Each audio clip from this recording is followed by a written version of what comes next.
बनणार असल्याचे प्रतिपादन शिवसेनेचे नेते तथा मुख्यमंत्री एकनाथ शिंदे यांनी पालघरमध्ये केले। शिवसेनेचे पालघर विधानसभेचे उमेदवार राजेंद्र गावित व बोईसर विधानसभेचे उमेदवार विलास तरे यांच्या प्रचारार्थ ते पालघरमध्ये आले होते। महाराष्ट्राच्या विकासाबद्दल बोलताना एकनाथ शिंदे यांनी विरोधकांवर आग पाखड केली।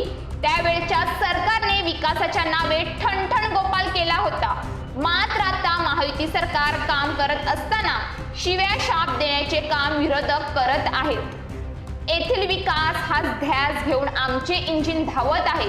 पूर्वीचे सरकार हप्ते घेणारे होते व आताचे सरकार लाडकी बहीण, लाडका भाऊ, लाडका शेतकरी, लाडके ज्येष्ठ नागरिक अशांना मदतीचे हप्ते देणारे आहेत, अशी टीकाही विरोधकांवर एकनाथ शिंदे यांनी व्यासपीठावरून केली। शिवसेना उमेदवार राजेंद्र गावित यांच्या प्रचार सभेसाठी शिवसेने नेते एकनाथ शिंदे हे पालघर येथील आगरी मैदानावर आले होते। पालघर जिल्ह्यात 76,000 कोटींचा प्रकल्प केंद्र सरकारच्या माध्यमातून उभा राहत असल्याने येथे लाखोंचे रोजगार प्राप्त होणार आहेत, असे वाढवणचे नाव न घेता मुख्यमंत्री म्हणाले। हा प्रकल्प उभारताना कोणालाही वाऱ्यावर सोडणार नाही असा विश्वास त्यांनी येथे दिला। तर पालघरमध्ये विमानतळ येणार असल्याने पालघर आर्थिकदृष्ट्या ग्रोथ सेंटर तयार होणार असल्याचे मुख्यमंत्र्यांनी सांगितले। महाराष्ट्रामध्ये 6 तासांमध्ये कुठेही जाता येईल अशा पद्धतीचा एक्सप्रेस कंट्रोल ग्रिड हे सरकार तयार करत असल्याचे एकनाथ शिंदे यांनी सांगितले।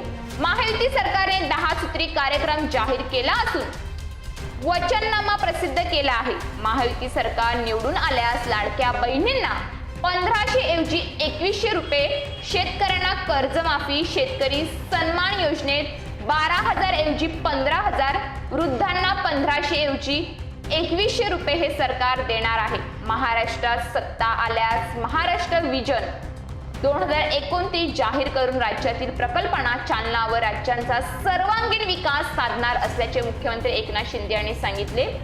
आमचे सरकार आल्यावर या योजनेची चौकशी करून कारवाई करू, दोषींना जेलमध्ये टाकू असे महाविकास आघाडी सांगत असेल तर कोणाला धमकी देतायत? अशा पोकळ धमक्यांना मी घाबरत नाही असे सांगत एकनाथ शिंदेला तुम्ही हलक्यात घेतलं म्हणून तुमचा टांगा पलटी केला असा पलटवार शिंदे यांनी महाविकास आघाडी सरकारवर केला।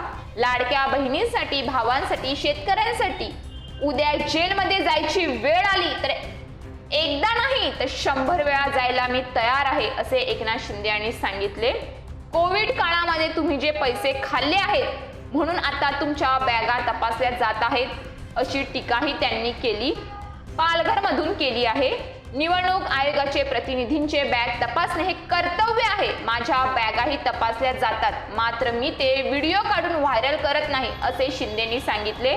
पालघरमध्ये Mumbai Vadodara highway, bullet train, Virar Alibag corridor, Virar Dahanu railway तसेच या ठिकाणी मच्छीमारांसाठी 700 कोटींचा विकास कामांच्या योजनांचा आराखडा तयार केला आहे। येथील तरुणांना रोजगार हे सरकार देणार आहे, त्यामुळे पालघर हे आता ग्रामीण पालघर राहणार नाही तर विकासाचे प्रमुख केंद्र पालघर बनेल असा विश्वास एकनाथ शिंदे यांनी व्यक्त केला। घरात बसून राज्य चालत नसते अशी टीका उद्धव ठाकरेंचे नाव न घेता एकनाथ शिंदे यांनी केली। या राज्यात एकीकडे विकास, दुसरीकडे कल्याणकारी योजनांची सांगड घालण्याचे काम महायुती सरकार करते। महाविकास आघाडीने मला कितीही शिव्या शाप दिल्या तरीही जनता माझ्यासोबत आहे, माझा बालही बाका होऊ शकत नाही असे त्यांनी यावेळी सांगितले।